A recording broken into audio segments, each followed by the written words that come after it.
Guys, welcome back to my YouTube channel. तर मी आता उठलेली आहे। Good morning. आता वाजले 10 वाजायला आलेले आहेत। तर मी आता ब्लॉग स्टार्ट केलेला आहे। तर मी आता चहा बनवणार आहे। चहा आणि आज मी त्याआधी मी ब्रश वगैरे करून घेते। ब्रश करून झाल्यानंतर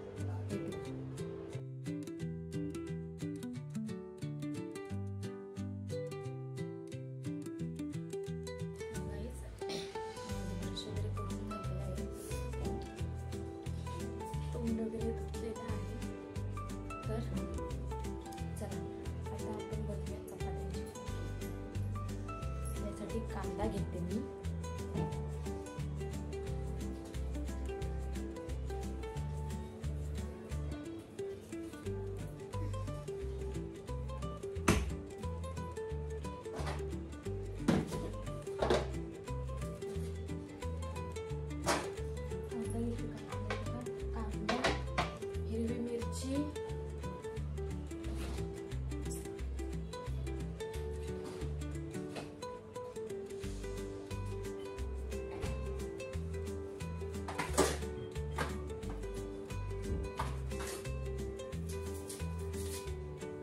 तुम्ही खाल्ले का?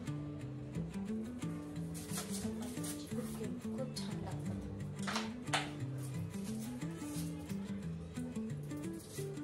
सकाळचा ब्रेकफास्टसाठी ना एक नंबर आहे। रात्रीच्या शिळ्या चपात्या असतात त्या ना मिक्सरला हाताने चुरा वगैरे त्याचा करून घ्यायचा आणि मग त्याच्यामध्ये कांदा तुम्हाला जसं तिखट पाहिजे तसं कांदा, मिरची, कढीपत्ता, राई असं सगळं टाकायचं। मिक्सरला पाडायचं, मिक्सरला लावायचं आणि हाताने करायचं तर हाताने तुकडे मोडायचे। पण मला ते जास्त पावडर झालेली आवडत नाही। मला तसं अख्खी चपातीच आवडते। आणि मस्त उटके आणि कोरा चहा। मी दुधाचा चहा पियत नाही, ऍसिडिटी होते ना म्हणून।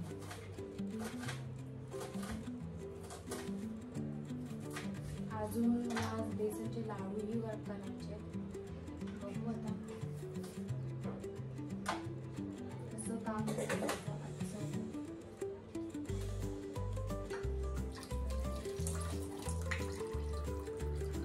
आपण पहिला नाश्ता करणार, आंघोळी करणार, मग देवाची पूजा वगैरे करणार। पहिला नाश्ता करणार। मी 2 मिरच्या घेतल्या, कारण मी 2 मिरच्या कोथिंबीर असेल तर थोडीशी कोथिंबीर पण टाकावी, पण गरज नाही वाटत कोथिंबीरची। कढीपत्ता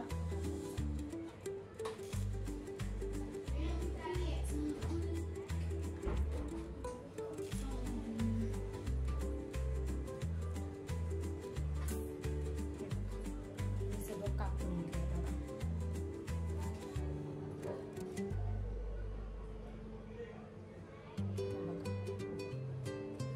कांदा, हिरवी मिरची सगळं घेतलं।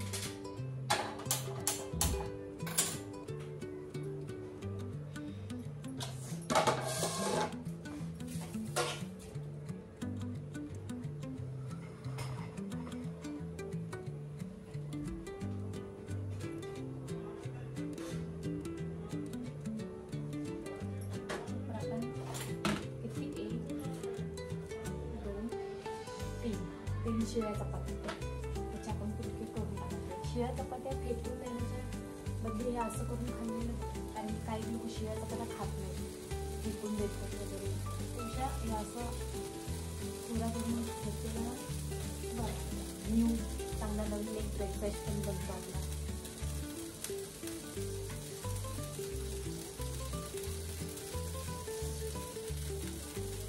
ताज्या चपात्यांचं छान नाही लागत।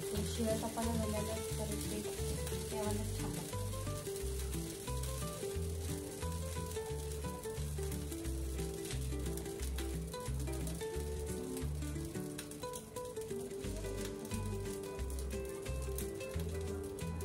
कढई टाकवायची आणि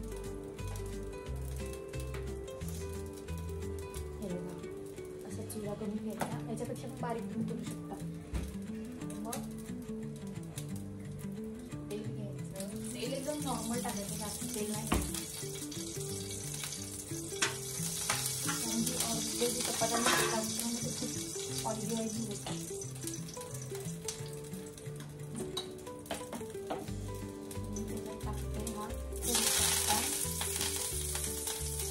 हिरवी मिरची कांदा.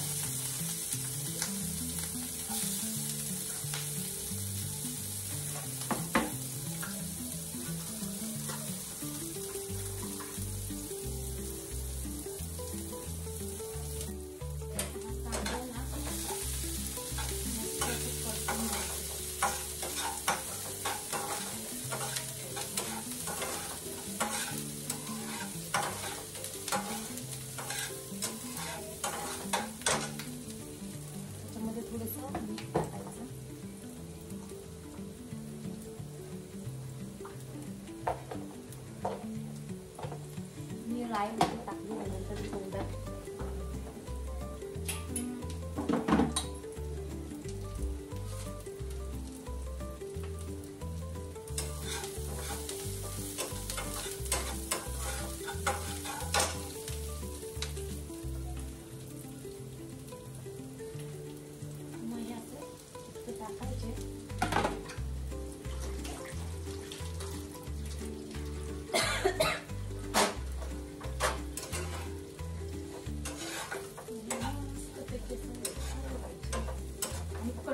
कडक करून घ्यायचे.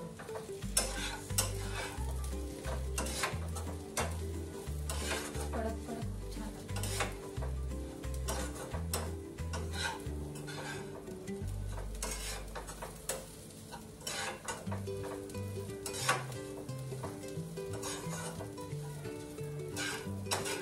तोपर्यंत मी ह्या साईडला काळा चहा सकाळीच बनवलेला आहे. पाणी टाकून वाढवते, चहा वाढवते. भेटूया आपण कुटके खाताना. तर गाईस हे बघा माझे चहा आणि कुटके झालेले आहेत. थांबा तुम्हाला दाखवते. हे असे कुटके आणि चहा मस्त ते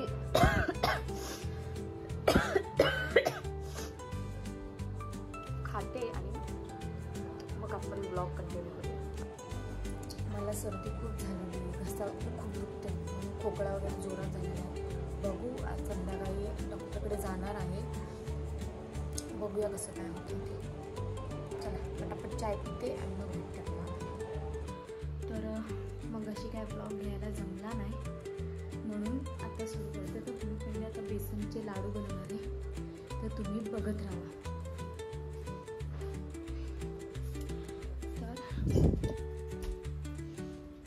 मी रेडीमेड पीठ घेऊन आले बेसनचे.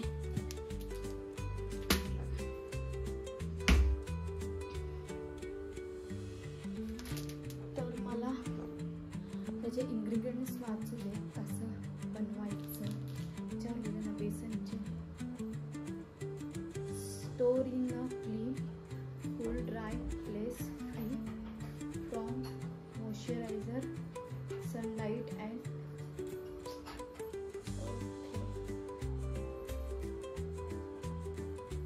तर मला सगळं सामान काढून घेते मी. पीठ, हे घी, नंतर त्याच्यासाठी लागणार आहे ड्राय फ्रूट्स. तर हे बदाम घेऊया आपण. हे बदाम आणि ते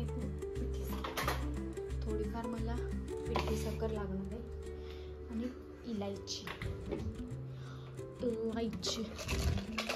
त्याच्यामध्ये आहे इलायची. तर मी हे सगळं पिठी साखर वगैरे काढून घेते, ड्रायफ्रूट्स कट करून घेते, तूप गरम करून घेते, मग भेटते तुम्हाला. Okay bye. तर गाईस हे मी पिठी साखर वगैरे वाटून घेतलेली आहे. तर हे बघा, ही पिठी साखर घेतली वाटून, हे तूप घेतले गरम करून, हे ड्रायफ्रूट्स घेतले, म्हणजे ड्रायफ्रूट्समध्ये फक्त बदाम घेतले आणि अजून लागली तर मी हे पिठीसाखर वाटून घेतले.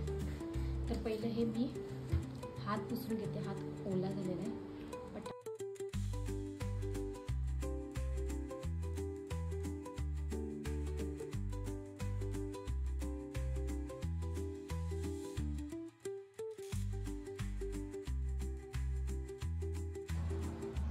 तर गाईस हे बघा माझे लाडू करून झालेले आहेत. अशा प्रकारे माझे लाडू झाले. तर मी ड्रायफ्रूट्स कट करून घेते, बघते बसते का त्याच्यावरती. हे बघा नक्की सांगा कसे झाले लाडू. तर गाईस हे घर सगळं किचन बिचन मी सगळं भांडी घासून घेतलेली आहेत.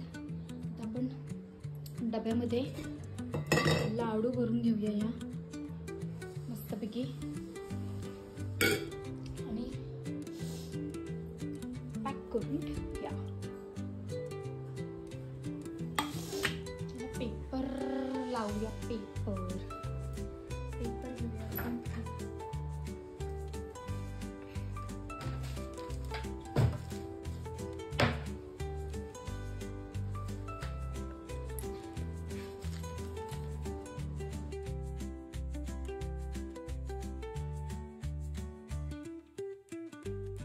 गाईस माझे लाडू वगैरे झाले म्हणून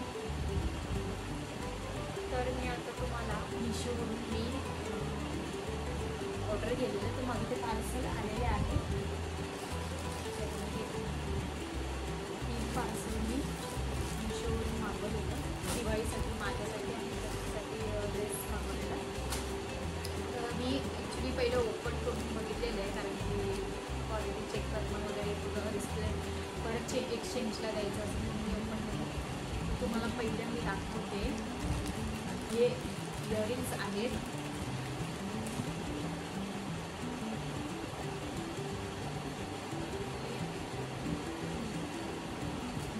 हे इयरिंग्स मला आय थिंक 125 रुपयाला घेतले.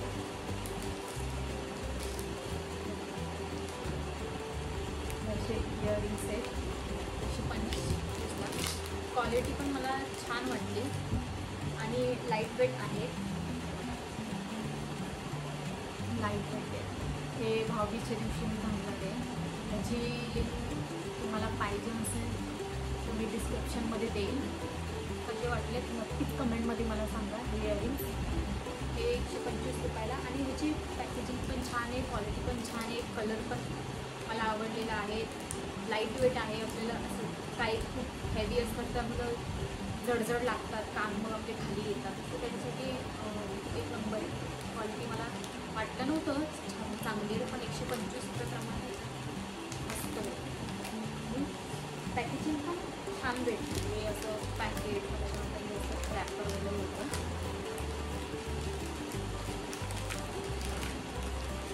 आणि नंतर हा एक मॅनसाठी कुर्तीज असते ना, शॉर्ट्स कुर्ती मे बी असं काहीतरी होतं. ते हे मला 300 या 350 रुपयाला कुर्तीजला भेटतं. एम साईज आहे. हे कुर्तीसाठी घेतले. ग्रीन कलर, ह्याच्यामध्ये भरपूर कलर होते पण मला हा जरा कलर छान वाटतो. ग्रीन कलर आहे. त्याचा कपडा मला असं वाटतं खूप खराब आहे. कपडा पण छान आलेला आहे. आणि हे असं डिझाईन आहे वन साईडला. एम साईज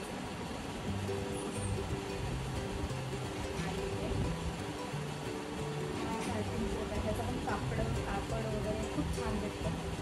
एक्सपेक्ट नव्हतं केलेलं. ह्याची पण लिंक मी देईन तुम्हाला डिस्क्रिप्शनमध्ये. ज्या तिन्ही वस्तू ज्या भेटतात त्याची तिघांची पण लिंक मी देईन डिस्क्रिप्शनमध्ये. हे प्रत्येकासाठी मागवलं. हा माझ्यासाठी ड्रेस मागवलेला आहे. तो ड्रेस पण मी दाखवले. ही आहे त्याची ओढणी. नेटमध्ये आहे. हा नेटची ओढणी आहे आणि ती अशी झिगझॅगवाली बॉर्डर आहे आणि हे अशी मोठीशी अशी बॉर्डर दिलेली आहे साईडला, दोन्ही साईडला आहे. ओढणी खूप छान आहे, लॉंग पण आहे, दोन्ही साईडला आहे. ह्याचा पण कपडा मला छान होता. आणि हे टॉप आहे, हे पण मी एम साईजमध्येच मागवलं आहे. सिम्पल आहे, ब्ल्यू कलरमध्ये मागवलेलं आहे. हे ते असं सिम्पल आहे. हात पण, हाताला अशी बॉर्डर आहे तशी, ओढणी आहे तशी दोन्ही हाताला. आणि खालून एकदम सिम्पल म्हणजे नॉर्मल जायची, खालून पण बॉर्डर पाहिजे होती म्हणजे अजून छान होती, पण ठीक आहे. हे असं, हे पण एम साईजमध्ये आहे. हा प्लाझो, त्याच्यानंतर पॅन्ट, ती साईडला अशी बॉर्डर आहे आणि खाली असे झिगझॅगचे हे. त्याचा पण कपडा खूप छान आहे. मी ते इयरिंग्स आहे दोन्ही हॉबीच्या दिवशी घालणार आहे. इथून पण बघा कपडे छान आहे. हा पण मला आय थिंक 3.5च्या आसपास हा ड्रेस भेटला आहे. कसा वाटला त्याची पण लिंक मी देईन.